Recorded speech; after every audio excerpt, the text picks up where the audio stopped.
grabar. Amigos, bienvenidos, buenas noches. Hoy es martes y como todos los martes, estamos de nuevo desde aquí, desde los estudios de YSU La Voz con Voz, para llevarles buenas noticias. Sí, porque en estos momentos yo creo que todos necesitamos buenas noticias, esperanza, y el arte lo es siempre, siempre, sin lugar a dudas. Cualquier expresión artística es una expresión de amor y de esperanza y sobre todo de humanidad. Esta noche vamos a platicar con una poeta querida, que tiene mucha experiencia, que tiene una representación muy grande en su generación y que ahora nos sorprende con un nuevo libro. Ya se la vamos a presentar. Antes de eso, las recomendaciones de todos los martes. Por favor, no tire la basura por las calles. Ustedes no sé si han visto estas semanas que hemos tenido problemas de recolección de basura y ha sido terrible. Fotos en las páginas del diario, en la primera plana, o sea, unos promontorios de basura impresionantes, o sea, montañas de basura por un día que no se recogió. O sea, no es que 15 días, no, un día que no se recogió, teníamos esos promontorios horrorosos de basura en los que se transmiten plagas, pestes, pandemias. ¿Les suena, verdad? Pandemias. Entonces, por favor, no tiremos la basura. Es un problema de salubridad, es un problema de ecología, es un problema de moral, es un problema de convivencia. Lo hemos dicho por años acá. Un lugar sucio, oscuro, nos lleva a la violencia de verdad. Si usted está en un lugar desagradable, su espíritu se siente desagradable, se comporta de una manera desagradable. Si está usted en un lugar lindo, limpio, que huele bonito, que se ve precioso, usted quiere ser parte de esa belleza también y se comporta de otra manera. Entonces, parte de la violencia que vive este país también tiene que ver por el desorden, por el hacinamiento y por la suciedad. Así que respetemos el medio ambiente y no tiremos la basura por las calles. Lo siguiente es, por favor, que manejemos con precaución. Todos los días hay accidentes fatales en este país, todos los días, porque salimos como locos a la calle, porque hacemos lo que no tenemos que hacer, porque damos la vuelta en donde no tenemos que dar la vuelta, porque nos paramos en donde no nos tenemos que parar, porque vamos con el celular en la mano. Y yo no sé qué van a hacer, porque se van pintando las uñas las señoritas, porque los jóvenes se van cortando el bigote, no sé qué van haciendo, pero lo cierto es que no van manejando con los 5 sentidos en manejar. Así que, por favor, usted tiene un carro en sus manos, usted tiene un arma en sus manos. Entonces, manéjelo responsablemente. Pues bien, no le vamos a quitar más ya el tiempo a nuestra invitada, porque tenemos muchísimo de qué hablar con ella. Se las quiero presentar. Ella es una joven poeta, se llama Francisca Alfaro y nació en Quetzalcoatlán el 10 de julio de 1984. Es profesora de lenguaje y literatura y licenciada en letras de la Universidad de El Salvador. Es docente de educación media y universitaria. Es miembro fundadora del colectivo literario de Lira Cigarra y miembro de número de la Generación de la Sangre. Ha publicado en distintos medios como el Boletín de Edición Única Bajo la Rosa, en la revista Humanidades de la Facultad de Ciencias y Humanidades y en el suplemento cultural 3000 de Diario Colatino. Ha coordinado y participado en los 3 encuentros nacionales de talleres literarios denominados Generación de la Sangre, desarrollado en la ciudad de Quezaltepeque en 2005, 2008 y 2010. Con ustedes, Francisca Alfaro, esta noche. Gracias, Francisca, por estar con nosotros. Te súper agradecemos tu tiempo, tu cariño y sobre todo tus letras. Bienvenida a La Bohemia. Muchas gracias. Gracias por el espacio. En efecto, sí, digamos, mi actividad literaria inició en la Universidad de El Salvador, en un colectivo que tenía la unidad de artes de la Universidad de El Salvador. Luego formamos La Rosa Negra, que fue un grupo literario que estaba integrado por estudiantes de Derecho, estudiantes de Medicina y por mi persona, luego de Lira Cigarra. Luego pues ya nos hemos distanciado como de Lira Cigarra y también del proyecto de la Generación de la Sangre, del cual ya no formo parte, ¿verdad? Entiendo que siguen trabajando bajo otra nominación. Ahora tenemos una iniciativa editorial con mi compañero Ilish Rauda, que fue mi compañero en La Rosa Negra, y que hoy tenemos una iniciativa editorial con otros colegas escritores.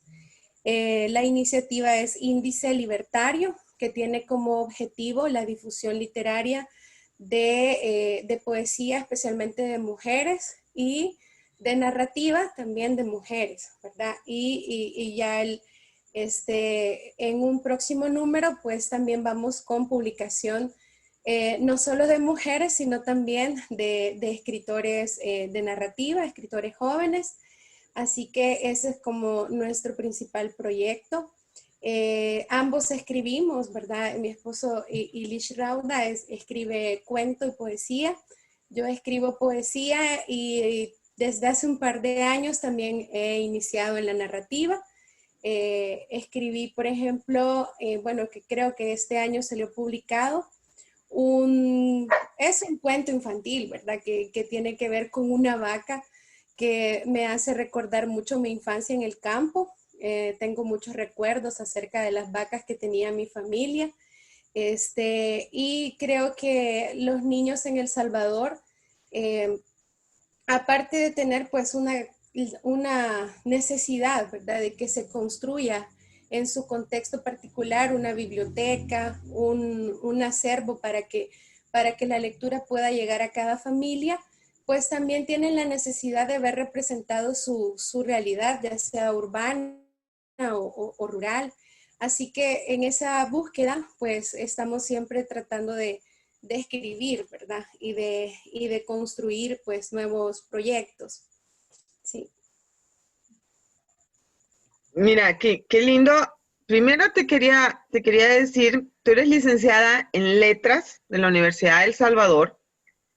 Creo que es la única universidad que ya queda con esa carrera, ¿cierto? Sí. Pero antes la tenía la UCA y la Gavidi y creo que la cerraron, o la UTEC. Y, bueno, solo la Universidad de El Salvador tiene licenciatura en Letras. Ahora, muchas personas piensan que porque estudias licenciatura en Letras, porque estudias letras, eres escritor, ¿cierto? Es así como que los escritores estudian eso. Pero yo siempre les digo que no necesariamente. ¿Tú qué opinas? Sí, yo creo que estudiar letras, pues, a mí se me dio eh, porque me gusta mucho el estudio del lenguaje, en particular el estudio del lenguaje y el estudio también de la literatura, aunque ahora que ya me he distanciado de las aulas universitarias, me he dado cuenta que hay un discurso o hay una tendencia de parte de quienes estudian la literatura a ver la literatura como un objeto muerto, como un objeto que puedes explicar desde una estructura específica. Claro que lo puedes hacer, ¿verdad? Y la teoría literaria y la crítica literaria, para eso están, porque necesitan explicar la literatura y también como dar una, un criterio específico para decir qué es lo literario y lo no literario. Sin embargo, yo siento que concuerdo mucho con Bolaño, por ejemplo, en la idea de que la literatura va más allá de la academia, ¿verdad? O de la explicación académica, o que el escritor no necesita formarse como estudioso de la literatura, puesto que hay médicos, por ejemplo, Melitón Barba, otros médicos o abogados que también incursionan en la literatura y no tienen conocimiento de la teoría literaria ni de la crítica y por el contrario también lo hacen de forma magistral. Entonces yo creo que estudiar letras pues, no es el objetivo ser escritor, ¿verdad? Me molesta mucho que algunos jóvenes que recién han egresado de la carrera comentan que haya docentes que se ponen también en el otro extremo y les dicen, bueno, es que en esta carrera no van a ser escritores. O sea, está bien, ¿verdad? No es para ser escritores, pero tampoco critiques la búsqueda por los jóvenes, o sea, de querer escribir. Yo creo que escribir es un derecho fundamental, es una forma de expresarte. No todos a lo mejor buscan consolidarse como escritores, pero sí es una herramienta para poder consolidar habilidades como la expresión escrita, ¿verdad? La creatividad. Entonces yo creo que no hay que anular la búsqueda del otro y tampoco pues creer que o sea, la carrera va a hacerte escritor, ¿verdad? O sea, ambas posturas creo que son equivocadas. Claro, sí, y lo quería comentar porque, viste, muchas personas que nos escuchan en la radio, la comunidad estudiantil de la UCA, mucha gente que pues, puede darle un consejo a sus hijos o a sus familiares o amigos. Y sí, es importante entender que una licenciatura como la licenciatura en letras, lo que te da son muchas herramientas interpretativas, Sí, ¿verdad? Como para que tú puedas, lo que dijiste, hacer una crítica, interpretar, aprender a leer, entender estructuralmente las cosas, qué sé yo. Eh, pero sí, lo que mencionas es cierto, hay muchísimos, yo creo que la mayoría de escritores en el mundo pues no estudiaron licenciatura en letras. sí, sí, Hay muchos periodistas, escritores periodistas, sí, que pues sí, se parece, ¿no? Tiene que ver con saber escribir un poco. Y sin embargo, hay grandes genios como Sábato, que era ingeniero físico nuclear. sí. Así que Usted bueno, también es ingeniero y pues escribe, ¿verdad? Y no, pues no necesito estudiar licenciatura en letras para escribir. sí, pero quizás me hubiera servido. Sí, No, yo lo que, ¿sabes qué me sí, hubiera gustado estudiar? Me hubiera gustado estudiar periodismo. sí, Creo que el periodismo escrito te genera una conciencia de lo esencial, de poder expresar en letras lo esencial en una narración, ¿no? Y narrar sin dejar de ser veraz. Entonces, sí, sí, creo que es una técnica que sí la tienes que aprender, ¿no? Y practicar, la crónica, que es lo que más usan los periodistas, que sí me parece muy útil, sobre todo en el momento de escribir narrativa. A ver, Francisca, cuéntanos de tu libro, este libro que estás presentando y que ha salido con tu sello editorial, que ya luego también vamos a hablar del proceso del sello editorial. sí. El libro se titula Cartón para un monólogo. Tiene una ilustración de Iris Monge, es una amiga, escritora y también artista visual. Eh, Básicamente este libro se escribió entre el 2016, 2017.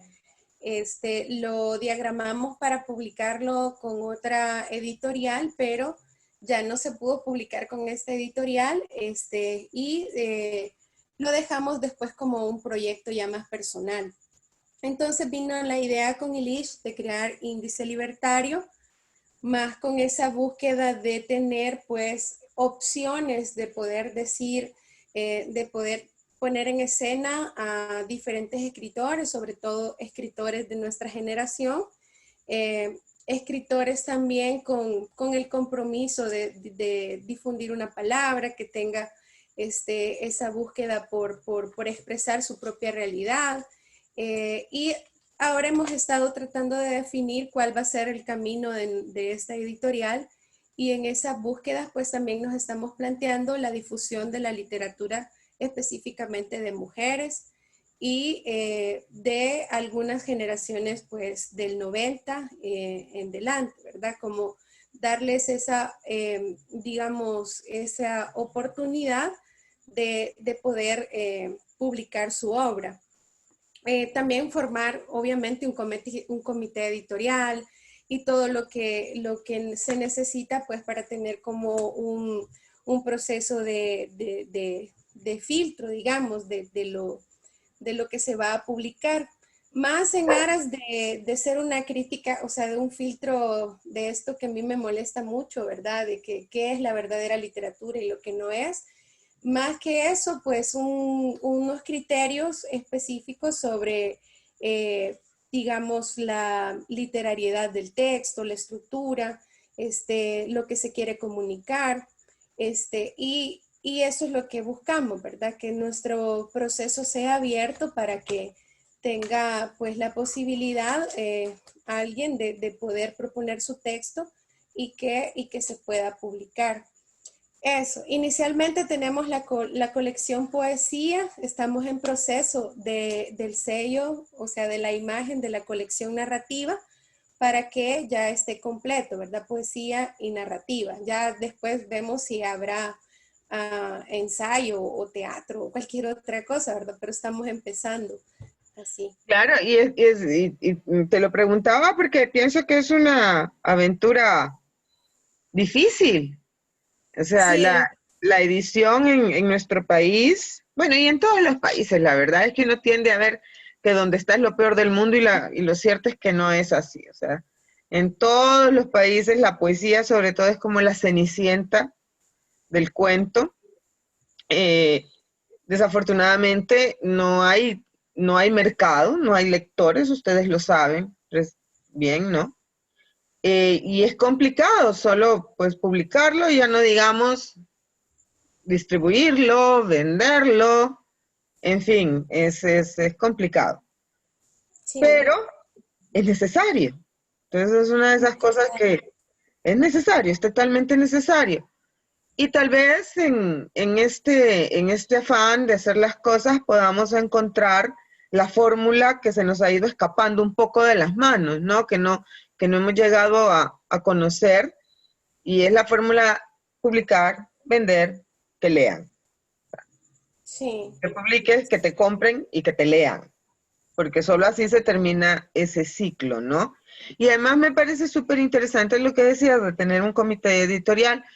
Yo sí creo que es necesario que haya un filtro, que haya un tamiz, porque no todo lo que se escribe es bueno, no todo lo que se escribe merece asesinar un árbol para ponerlo en papel.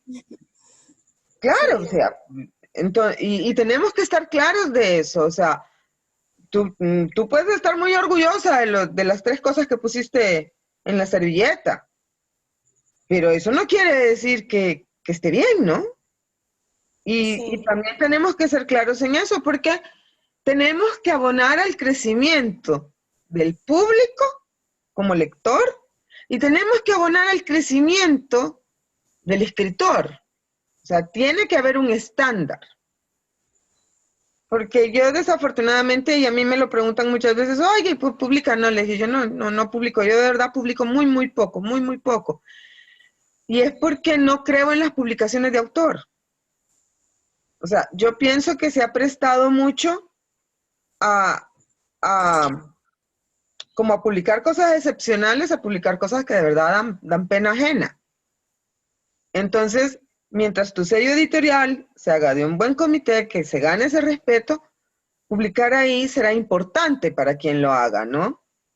sí, sí, Y eso es necesario, o sea, eso es súper necesario. La sí, sí. rigurosidad. Sí, decía en un conversatorio que tuvimos recientemente en el Liceo Salvadoreño, donde trabajo con jóvenes de octavo, estuvo Otoniel acompañándonos y algo que me gustó mucho y que creo que se ha perdido, bueno, en esa búsqueda por construir un estilo este, personal de lo literario. Decía Otoniel que antes los jóvenes enviaban a los mayores sus textos para escuchar la crítica, ¿verdad? Entonces, y me gustaba eso, ¿verdad? Porque yo creo que sí es válido en algún momento.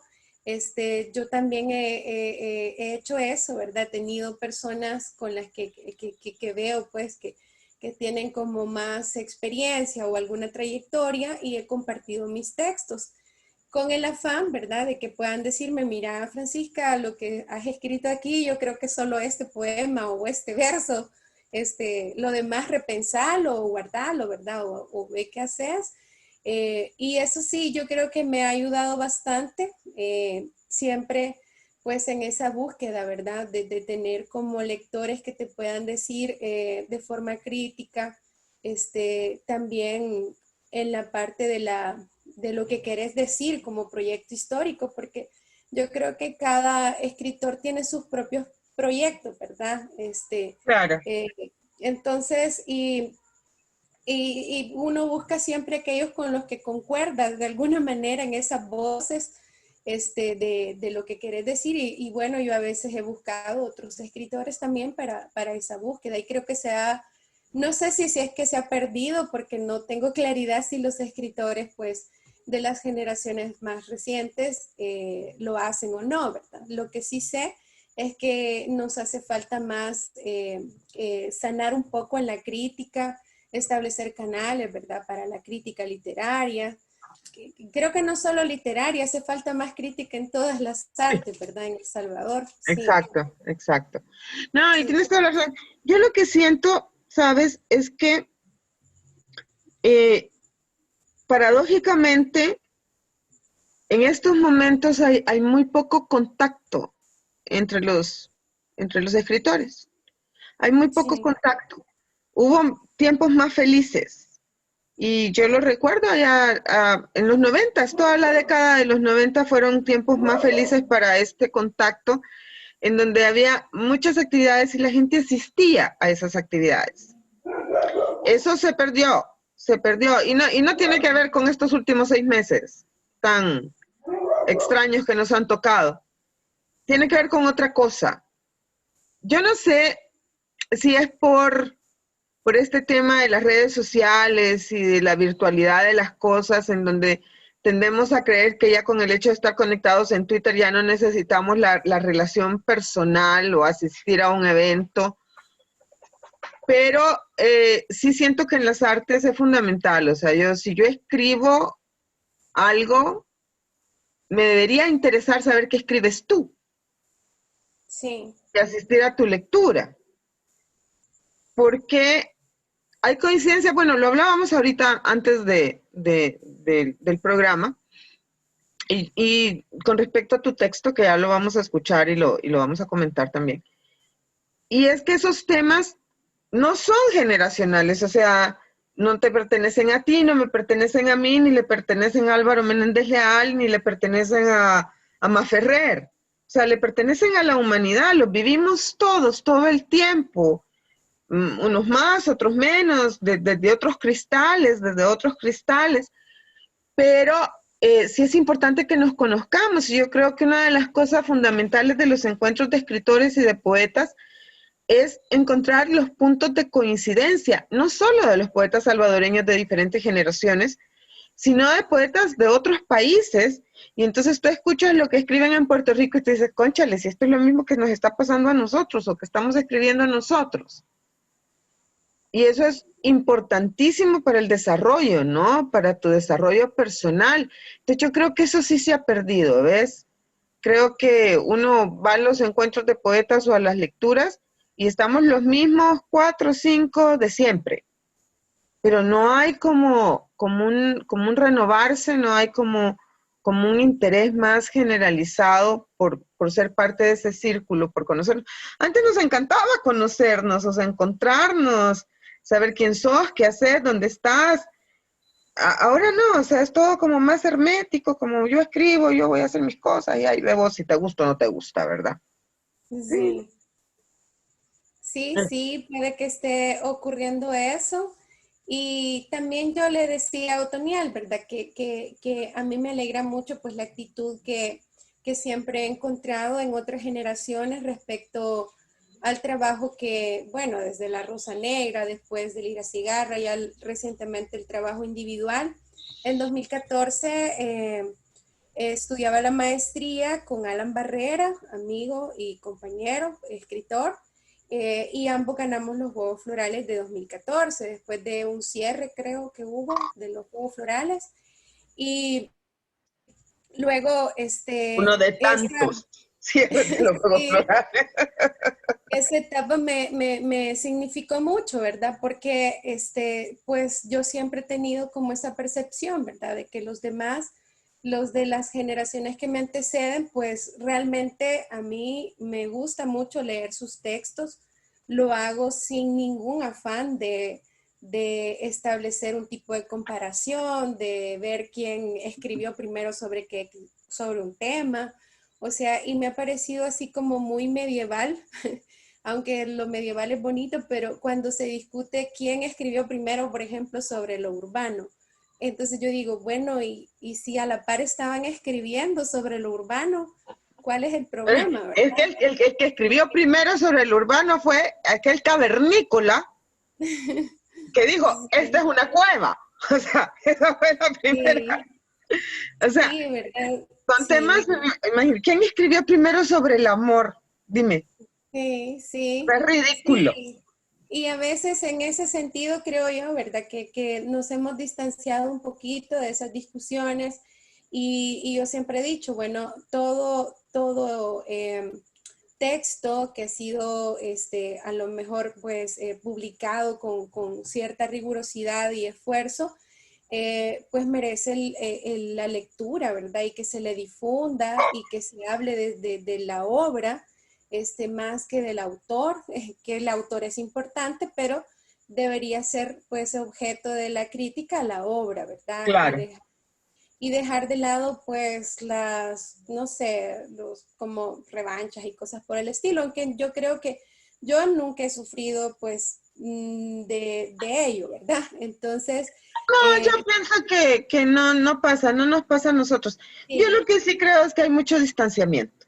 sí, sí, O sí, sea, en efecto sí, hay mucho distanciamiento y es una pena, ¿no? Es una lástima porque el distanciamiento no te abona en nada.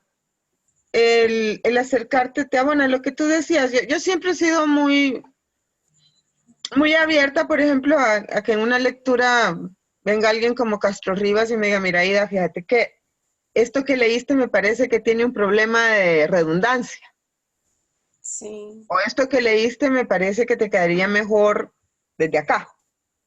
Entonces yo, gracias maestro, de verdad, porque tú lees tus cosas y pasa hasta sobre los errores ortográficos. A veces te fue una tilde o se te fue una B o algo, y como es tuyo, lo lees y pasas sobre él y no lo ves. Entonces la claro, mirada de sí, alguien que está alejado del texto es importantísima, es muy, muy importante. Y eso también es necesario cuando hablábamos de tu sello editorial, ¿no? Porque eso es lo que un sí. comité editorial hace, es hacer esa mirada alejada del texto, capaz de verlo sin el amor del padre o de la madre, y decir, mira, ¿sabes qué? O sea, no es que te lo voy a hacer yo, pero me parece que aquí podríamos hacer otra cosa, ¿verdad? Sí, sí, claro. Sí, es esa búsqueda por ser crítico también uno mismo con sus propios textos. Sobre todo. Y sí, sobre todo, ¿verdad? Yo siempre he creído en eso. He tenido amigos de la licenciatura en letras, lo que tú preguntabas acerca de si es conveniente, bueno, si se estudia letras para ser escritor.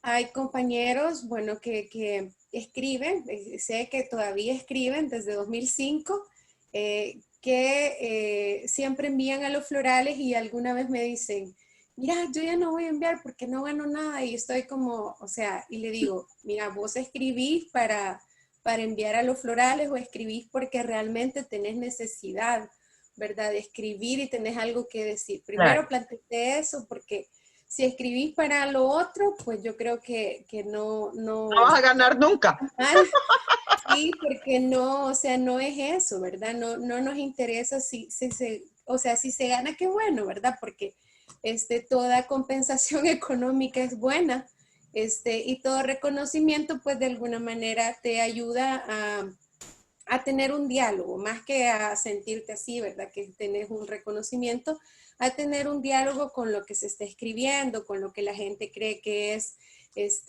aceptable o que es una literatura pues que merezca ser premiada. Sin embargo, yo creo que escribimos más por una necesidad o algo que tenemos que decir, ¿verdad? Entonces Claro. yo siempre les digo, no penses en eso, o sea, y deja de enviar aquí, envía afuera. Y a más de alguno, pues, le ha resultado, ¿verdad? Enviar también afuera, porque le da un parámetro de que no solo lo local, ¿verdad? Sino también lo que está allá afuera. Claro que es más difícil, ¿verdad? Porque, o sea, estamos hablando de 700 poemarios o 700 textos en competición, también de otras cosas, ¿verdad? Como la crítica que se hacía al premio Espasa, no, bueno, que ganó alguien que escribía como muy, lo elemental, ¿verdad? Como escribir algo de superación, algo por el estilo. Entonces, yo creo que sí es necesario escribir más porque uno tiene la necesidad que por ser reconocido, ¿verdad? Yo a veces pienso, sí. Lo que pasa, solo te interrumpo, y estoy totalmente de acuerdo contigo. Lo que sucede es que toda expresión artística, o sea, gráfica, en escena, lo que sea, toda expresión artística, no se termina hasta que el otro la percibe, hasta que el público la ve, hasta que el lector la abstrae. Entonces, el público no es tonto, el público entiende. O sea, hay textos perfectos, limpios, bien medidos, impecables, pero que no dicen nada, que no te transmiten nada. Y no te transmiten nada porque cuando los construiste para vender el edificio, no para vivir en él. Y la gente lo siente, es como cuando vas a una casa. Hay casas en las que entras y desde que entras dices, wow, o sea, esta casa la quiero yo. Y hay otras cosas que son tan frías, que pues sí, están bien hechas, no se van a caer, tienen sus ventanas, qué sé yo, pero no te motivan a vivir ahí. Entonces lo mismo pasa con el texto, ¿no? Lo mismo, exactamente igual. Y por eso es importantísimo lo que tú dices. Uno escribe para decir cosas. Allá otros 20 pesos si al otro le interesa lo que estás diciendo. Pero Sí, sí. pero es muy difícil querer escribir pensando qué es lo que el otro quiere oír. O sea, es muy complicado y muy Sí, difícil sí, que se sienta honesto, ¿no? Francisca, sí. es increíble, ya se nos pasó media hora, no puede ser. Sí, estamos llegando a la mitad del programa, nos vamos a ir a un corte y en cuanto volvamos empezamos a hablar de tu texto, de tu nuevo libro para Cartón para un monólogo, para que lo conozcan nuestros radioescuchas. Amigos, nos vamos a un corte comercial, no nos cambie, usted está en compañía de La Bohemia y estamos platicando con la poeta Francisca Alfaro. Ya volvemos.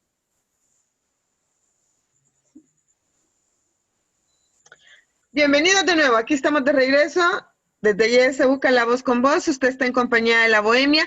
Esta noche, por si acaba de sintonizarnos, estamos platicando con la poeta Francisca Alfaro de su nuevo sello editorial, que está en ciernes, pero con muchísimas ganas de crecer y de proveernos de grandes textos, y además de su más reciente libro, el cual pues está siendo presentado justo ahora, está nuevito, nuevito, calientito, calientito. Antes de continuar la conversación, recordarles que nos pueden ver en nuestra página, en nuestra fanpage de Facebook, como La Bohemia 91.7 YSUCA. Ahí quedan colgados los videos de estas entrevistas. También nos pueden seguir en Aida Párraga, en YouTube. Están todas las entrevistas que hemos tenido en estos últimos meses. Y en Spotify, como Aida Párraga, también quedan los textos. Así que los pueden ver, los pueden compartir, los pueden criticar. Bien, por supuesto, siempre, si usted no tiene nada bueno que decir, ya voy con amenazas. No, no es cierto. Ahí está para que lo compartan y para que pues puedan repasar sobre nuestras conversaciones. Francisca, Cartón para un monólogo. ¿Por qué el título? Bueno, este poemario es una construcción de 2 años, alrededor de vivencias personales sobre situaciones de la vida cotidiana, sobre todo el encuentro con personas que están en la vida nuda, ¿verdad? O sea, que están en total precariedad, las personas que normalmente vemos debajo de los puentes, o las personas que a nuestro alrededor construyen otros espacios donde habitan desde el desencuentro con la sociedad, ¿verdad? Por ejemplo, los loquitos, que así le llamamos en nuestras comunidades, las mujeres que han sido marginadas, ¿verdad? Por su familia, por su ebriedad, por su locura, ¿verdad? Por sus adicciones. Entonces, también esas otras mujeres que se dedican a la prostitución y que han sido también denigradas por su familia, también a esos otros que han vivido en la cárcel y que luego en las comunidades los tienden a ver como no sé, ¿verdad? Como Varias. un agüero, como, ajá, como, exacto, como un paria. Entonces, este texto está dedicado a eso, también está dedicado a la crueldad, ¿verdad? Porque hay un texto que está, que habla de un vigilante asesinado, ¿verdad? Por qué lo maté? O sea, por qué alguien necesitó en un determinado, o por qué lo hizo, ¿verdad? ¿Por qué matar al vigilante de un establecimiento? Y también hay un texto dedicado a diferentes personas que han sido como muy relevantes en mi vida y que siento, ¿verdad? Que han marcado como esa sensibilidad. En un determinado momento yo usé el seudónimo Prudencia Carpio. Uno en relación a, pues, a Prudencia Ayala y a Cayetano Carpio. Entonces, ya no lo uso porque creo que sobre los hombros pues no tengo todavía esa solvencia ética como para cargar sobre, o sea, sobre mis hombros el peso histórico de esos dos nombres, ¿verdad? Pero en un determinado momento en esa búsqueda por formarme y por estar preguntando cosas que me llevaron obviamente a ser molesta en algunos espacios, sobre todo a querer saber cosas de la historia, ¿verdad? Discursos históricos sobre la muerte de Cayetano Carpio. Que además es, mira, disculpa, y te corto ahí. Sí, Ese es un tema que si nosotros estuviéramos en otro país del mundo, ya tendríamos alguna novela o ya tendríamos algún ensayo histórico que nos hablara de esa situación. Porque sí, de verdad sí, es bien interesante. No se sabe lo que pasó del todo, ni cómo sí. pasó, ni por qué pasó. Lo que nos han contado es la verdad. Pero sí, es un tema bien interesante, digno de una investigación muy seria. Sí, sí, sí. De hecho, hace un par de años cuando escribía para un manga, un guión para un manga que se llamó 15 segundos, que era sobre trata, con la persona que estábamos trabajando me decía, bueno, y si usted escribiera una novela, ¿sobre qué la escribiera? Y entonces surgió esa idea, ¿verdad?, de poder investigar sobre ese acontecimiento de la muerte de Cayetano Carpio y de Mélida, pero todavía pues está como ahí, ¿verdad? Nada más en esa idea de leer sobre ese periodo Todavía se y tienen que de morir algunos. sí, todavía tengo que lograr penetrar en esas Sí, filas, ¿verdad? sí. Para poder conocer un poco la versión de la historia y que siempre pues ha sido como la versión, o estás muy jovencita, no la entendías hace un par de años, ¿verdad? Ahora pues no sé qué me van a decir, o sea, siempre es como esa necesidad de tener un discurso oficial cómodo, ¿verdad? Que no mueve a ninguna figura contemporánea y pues es difícil, pero sí por eso hay un texto en este libro, El A ver, cartón pero para un monólogo, léanos algo. sí, sí, que está relacionado con eso. Voy a empezar con ese texto acá. Enséñanos el libro otra vez para que lo vean nuestros amigos. Que la Acá está. ilustración, ahí está, hoy sí. Sí, Mira qué linda ilustración. sí, Precioso, sí. sí. Bien, mi primer nombre. Un círculo quimérico nombra tus muertos. Un llanto de cuerpos que deambulan por rincones verdes aparece en tus sueños y los inunda de cocodrilos. Una mujer da voz a luciérnagas. Un silencio nacional aparece como un disparo hacia un espejo. Un laberinto negro, tus recuerdos de hermanos acribillados sobre una calle de la Gerardo Barrios. Las cartas de Miguel Mármol encontradas 10 años después, y tu padre muriendo desde su terquedad por contarte cómo se hacía la sal. Las heridas de un helicóptero sobre tu casa. Una mujer te pide silencio escondida tras la puerta. Una mujer vestida de celeste y con los ojos profundos. Una mujer cuyas balas cruzaron el firmamento. El tiempo tiene un marcado ritmo de tren descarrilado. Una mueca de dioses con fatiga nos dibuja años después. El cansancio de los números sobre el tablero, la enfermedad de la paz teñida nos corroe la piel. Aprendí a no callarme cuando inventé mi primer nombre y me llamé Prudencia Carpio y crecí con la tos de esos años. Seguí preguntando, seguí incrédula.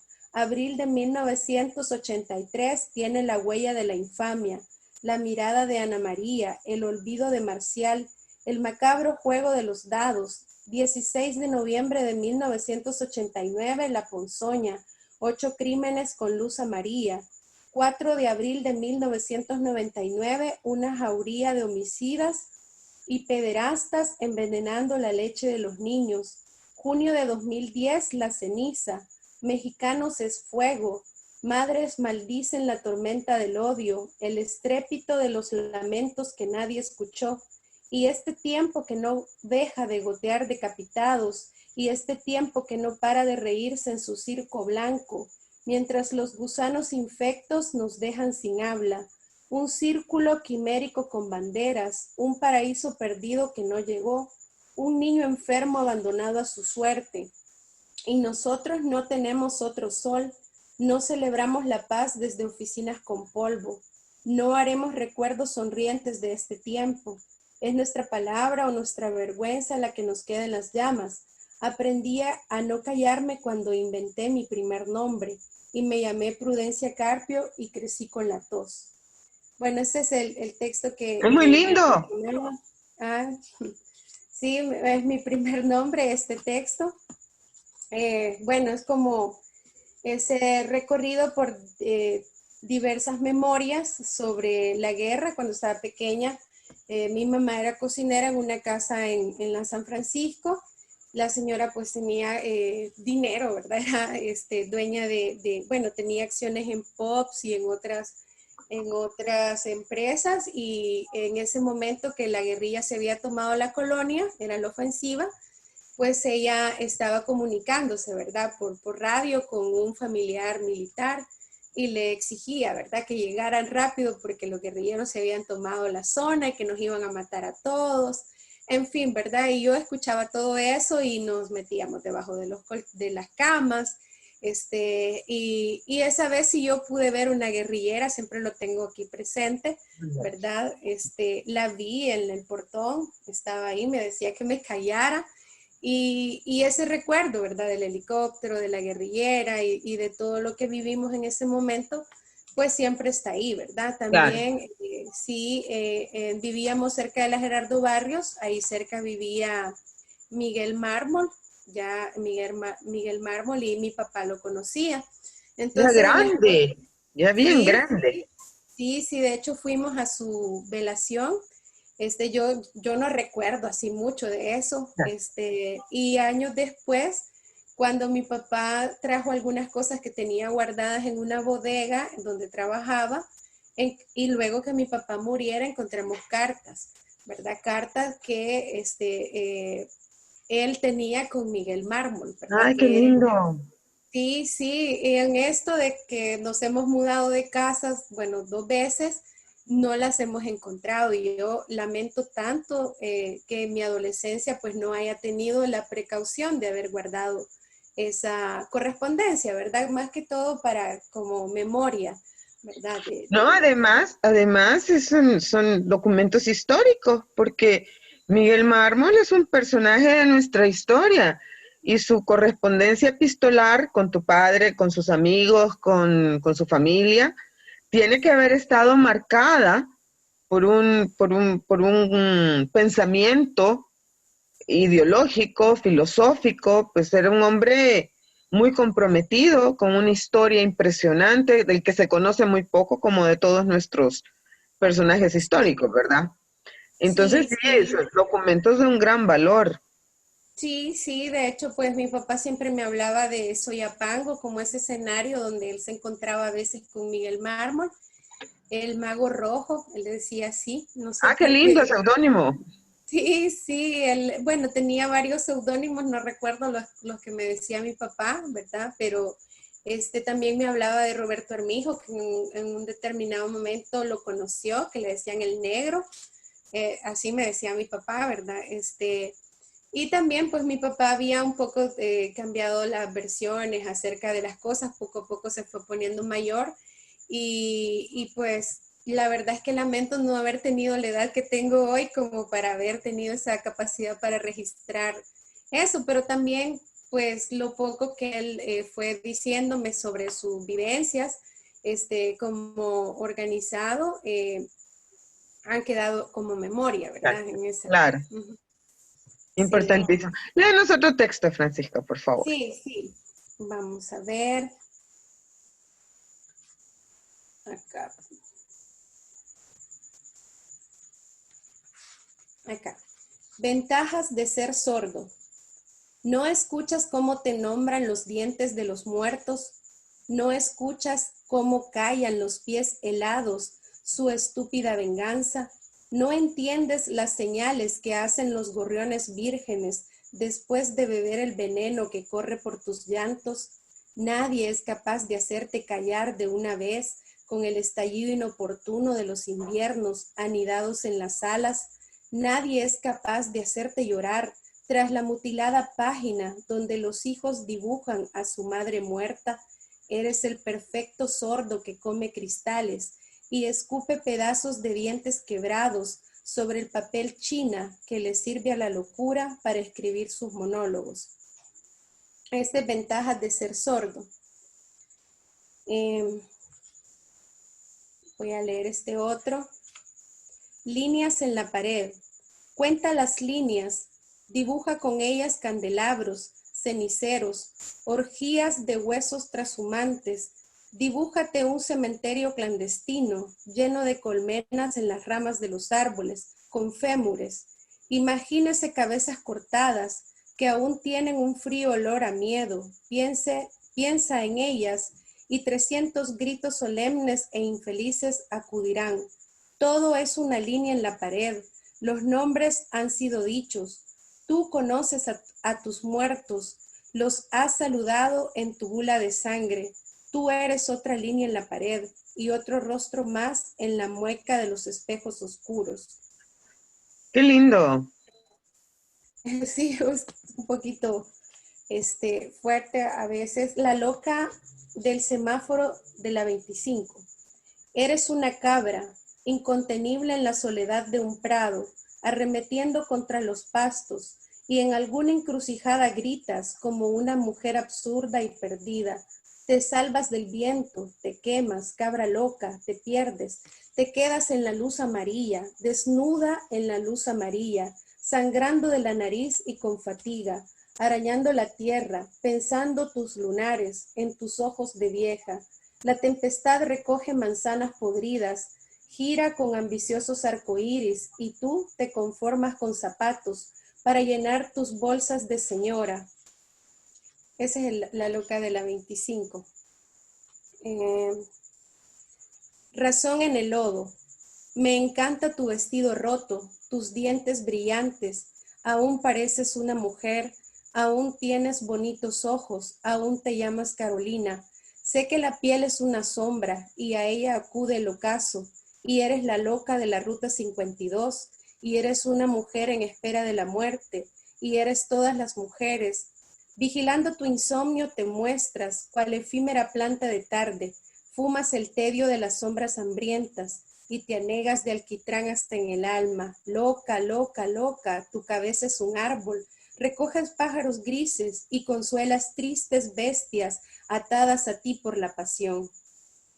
Esta mujer suele andar con varios perros, a veces se sube, bueno, yo antes la miraba solo en el autobús, pero luego la vi con perros, ¿verdad? La vi, yo le llevaba como la pista, ¿verdad? Le seguía, porque viajaba en la 52, del colegio aquí a la Terminal de Oriente, y ahí, entonces ahí la veía, y a veces por el colegio también la veía con sus perros. No sé dónde los dejaba cuando se subía al autobús, pero entiendo que pedía y luego les compraba comida, ¿verdad? Y lo más impactante para mí fue ver un día que le dieron un plato de sopa y que ella agarró un pedacito y luego todo fue para repartir a Con sus los perritos. animalitos.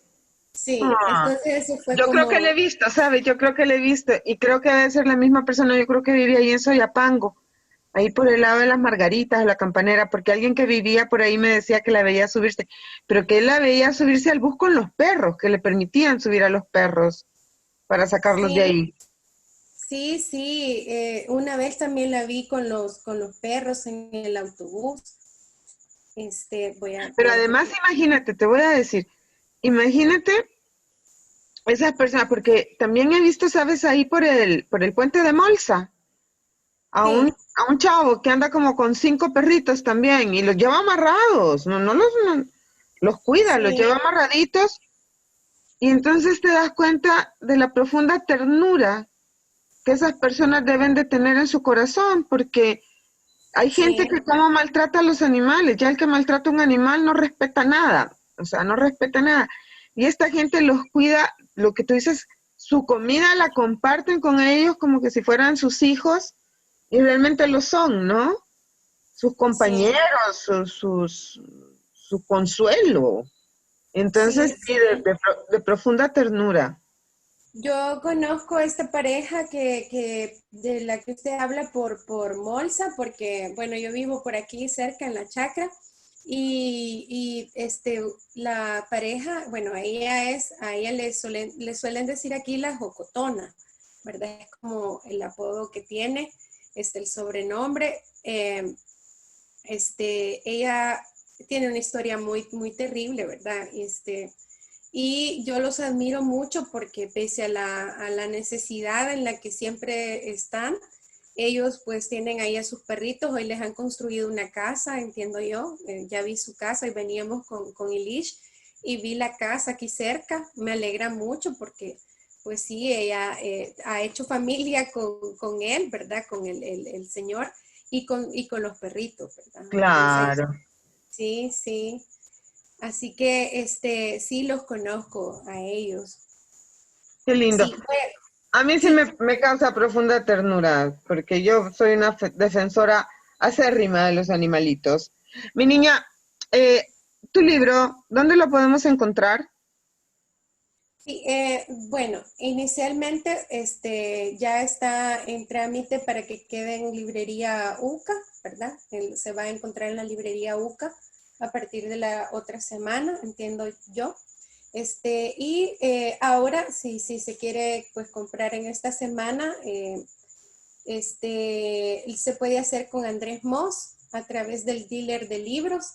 Él tiene también el libro. El precio es de $5, el precio del libro. Y bueno, eso. Y lo vamos a presentar también en Soho Las Cascadas, ¿verdad? Ok. Así que luego daremos datos de esa Sí, presentación. nos Sí, avisas pues para publicarlo también. Mira, se nos ha sí. acabado el tiempo desafortunadamente. Aquí es lo único que no tenemos tiempo. Creo que tenemos un poquitito para cerrar con un último texto. Si yo te Sí, preguntara cuál es tu texto favorito del libro, ¿cuál sería? ya lo leo ahorita. Viendo llover. Soy de los que aprecian la lluvia, un negro acribillado por la serpiente de su eterno yo, un negro no tan amarillo como servilleta quemada por un cigarro, un negro que se desuella detrás de las paredes gruesas de una cárcel, un negro apesadumbrado con cara de indio, un indio, decía mi mujer, vos no sos un negro, sos un indio, un gavilán sope o más un sope, o zanate negro que emana podredumbre. Tengo gusanitos en los pies, me cuesta trabajo sonreír porque parezco una fiera, y las fieras solo pueden mostrar su mirada infernal. Nunca habrá sonrisa detrás de los cuchillos que escondo, nunca me dejarán de llamar negro indio sope. Mi madre es negra, mis hijos también. Mi muerte podría ser un triste accidente, mi muerte importa poco. Mi muerte es un tin, tin, tin de campanita. Me declaro una bestia alada, acurrucada ahora por la tempestad, acurrucada viendo la lluvia, esperando que la sangre que cae me cambie la piel. Porque este texto para mí es, digamos, muy doloroso porque está relacionado con personas que he conocido, ¿verdad? Que he escuchado su relato acerca de quererse quitar la piel, ¿verdad? Porque su mujer lo dejó por negro, o sea, y no estoy hablando digamos, estoy hablando de salvadoreños que se sienten, o sea, menospreciados por ser morenos o por tener también herencia afro, ¿verdad? Entonces es como, yo escuché ese relato en la parroquia una vez de alguien que asistía a unos talleres y realmente me dejó así perpleja, ¿verdad? O sea, Ya. sí, hasta estuvo pues encerrado en el psiquiátrico por eso mismo, ¿verdad? Y luego pues asesinó a una persona y era todo un rollo, pero era eso, ¿verdad? Su idea de que por ser negro lo desprecian. Pero Entonces yo, imagínate, en este país, que parece mentira, pero es uno de los sí, países más racistas que yo he conocido en el mundo. O sea, sí, aquí somos racistas, los salvadoreños somos terriblemente racistas.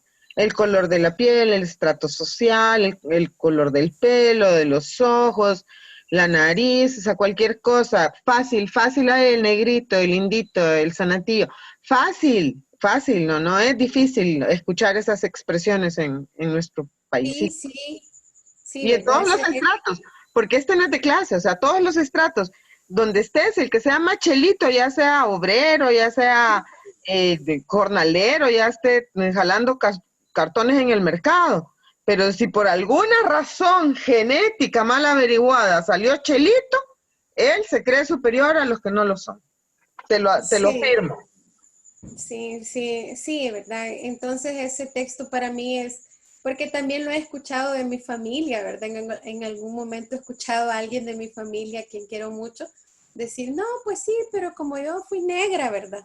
Entonces yo sí, ¿verdad? Como, ay, señor. Entonces cuando nací vieron que también era morenita, han de haber dicho, bueno, esta, ¿verdad? También prieta. Pero, y sí me parecía cómico porque yo digo, bueno, estaba acostumbrada que en El Salvador, pues, o sea, nunca he sentido ninguna incomodidad por mi color de piel, pero escuchar eso de mi familia o escucharlo también en relación a alguien que había estado incluso, pues, en el psiquiátrico, porque Claro. se veía que, o sea, se sentía mal con su color de piel, ¿verdad? Porque su esposa lo había dejado por otro que no era morenito, entonces Que no era eras como, negrito. ajá, sí, o sea, es como bien, bien complejo, ¿verdad? Me Sí, encanta el texto, de verdad. Amigos, les dejamos con estos poemas, con estos textos de Francisca Alfaro, su libro Cartón para un monólogo. Lo pueden encontrar próximamente en Librería de la UCA. Y si no, busquen a Josué Andrés Moss en Facebook. Ahí lo pueden encontrar como el dealer de libros. Sí, ¿verdad? sí, El sí. dealer de libros. Eh, yo solo agradecerte tu tiempo, felicitarte por el libro, desearle muchísimos éxitos, desearles muchísimos éxitos también en este nuevo emprendimiento editorial. Solicitar el apoyo pues tanto de poetas como de los lectores, porque de verdad es importante. La poesía es el puente más cercano que tenemos a la humanidad que a veces parecemos estar perdiendo. Te abrazo, Sí. Francisca, te deseo lo Muchas mejor. gracias. Abrazos Gracias, a Ilish Aida. también, que tenemos que entrevistarlo también para que lo sepan. Ilish también es un poeta bien destacado, bien exquisito, y entonces ya lo vamos a comprometer es un poco tímido, pero Gracias. ya lo vamos a comprometer. Bueno, gracias. Un abrazo, amigos. Esta ha sido La Bohemia. Yo soy Aida Párraga y nos escuchamos el próximo martes. Siempre aquí por YSUCA, La Voz con Voz. Gracias a Martín por estar en los controles y gracias a nuestros amigos queridos de siempre, a Oscar Nájera, que nos escucha desde Nueva York, y a Vicente Chinchilla, que yo sé que siempre están pendientes de este programa. Abrazos a todos y hasta el próximo martes.